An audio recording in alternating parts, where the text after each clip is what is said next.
Is assessment all about the marks that you get? Well, teachers who've switched the emphasis away from marking and grading towards giving more detailed comment and feedback have found that their pupils are working much harder.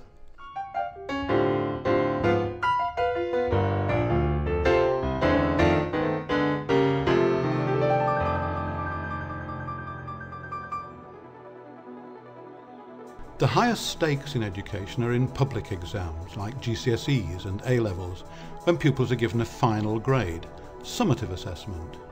But recent research has concentrated on how formative assessment can be used more effectively in the classroom, because this happens on a regular basis, not just a single ritual.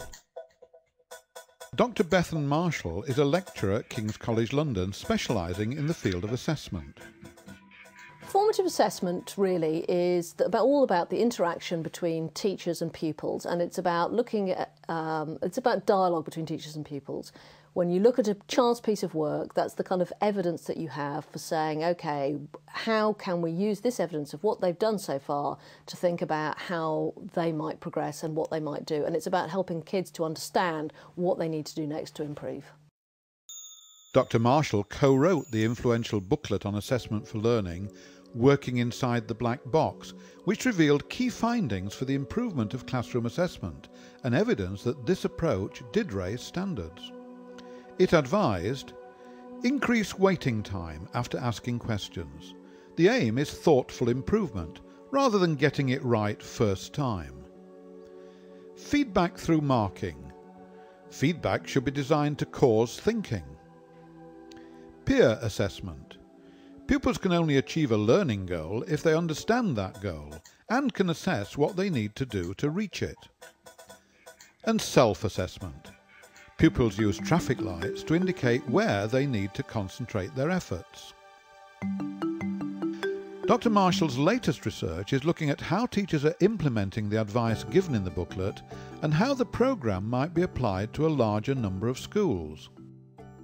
The main findings are that actually formative assessment is quite difficult to do. It's difficult to do because teachers are under enormous pressure to cover the curriculum, and we've done a big questionnaire that actually shows that although teachers don't believe that that's really their job, they'd like to promote children's independent learning, actually they don't do it nearly as much as they'd like to.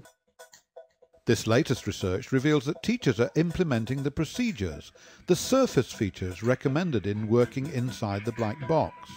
But because of the pressures of the curriculum, teachers are still just teaching to the test, rather than promoting independent learning. You need to change your classroom culture. It's not enough to just implement kind of procedures, that really what you want to do is to say, above all, you want the whole curriculum to service children's learning rather than the other way around. That you can do all the procedures in the world that you like, but unless you really want to know what a child has to say and you really listen to them, you can ask all the questions in the world and they can be beautifully phrased, but you're not doing formative assessment. Every teacher can improve the way they assess children's work, no matter how long they've been teaching. Try looking at your teaching through assessment.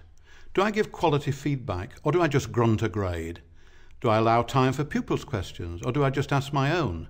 Now, the national curriculum is sometimes seen as a constraint here, but good formative assessment will actually cement children's learning, so it's well worth every minute that you spend on it.